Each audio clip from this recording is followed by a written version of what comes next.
और ब्राह्मणों ने राम को ब्राह्मणी राम में रूपांतरित करने का षड्यंत्र किया।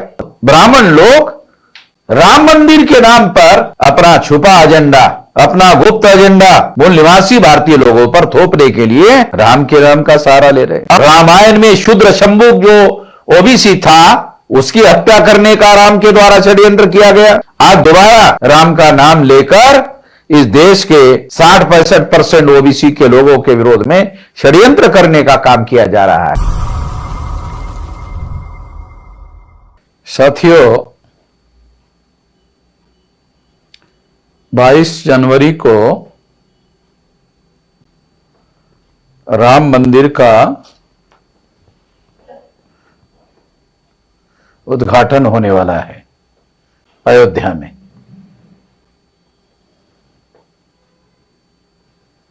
ये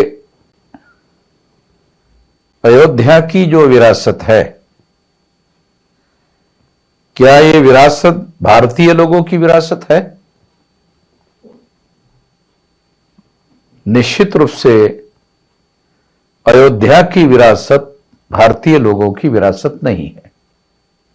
हिस्टोरिकली अयोध्या की विरासत भारतीय लोगों की विरासत नहीं है।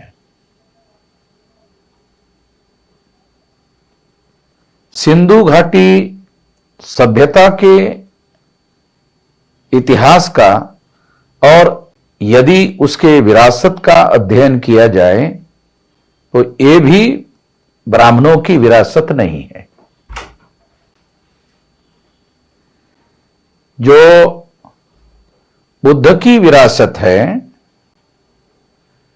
और सम्राट अशोक की विरासत है, मौर्य की विरासत है, वो विरासत भी ब्राह्मणों की विरासत नहीं है।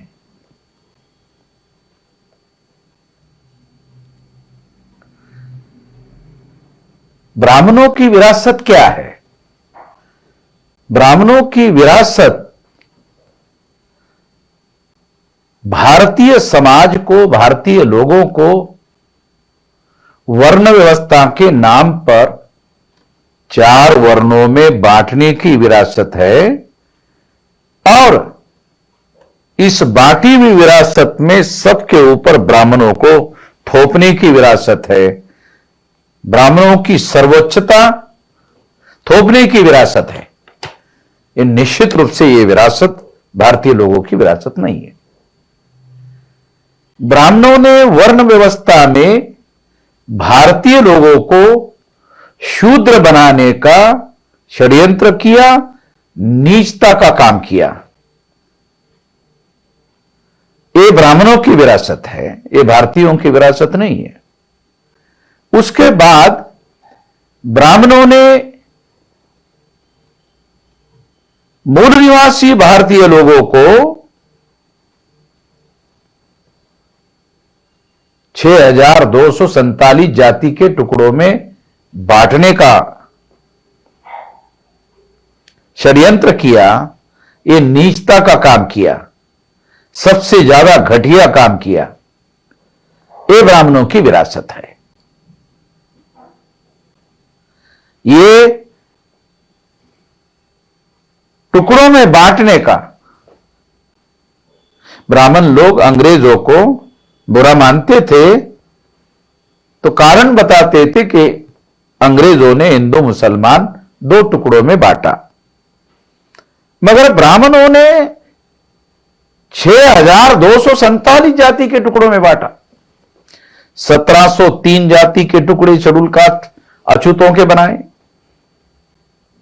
801 टुकड़े आदिवासियों के बनाए, 3743 जाति के टुकड़े ओबीसी के बनाए और तीनों को मिलाकर 6247 जाति के टुकड़े ब्राह्मणों ने ए मूल निवासी बहुजनों के बनाए। एक टुकड़े बनाने का, जातियों में बांटने का, ऊंच नीच थोपने का, छूत अछूत छोपने का, ये जो विरासत है ये ब्राह्मणों की विरासत है। इससे सावधान होने की जरूरत है। इससे सतर्क होने की जरूरत है। और इसलिए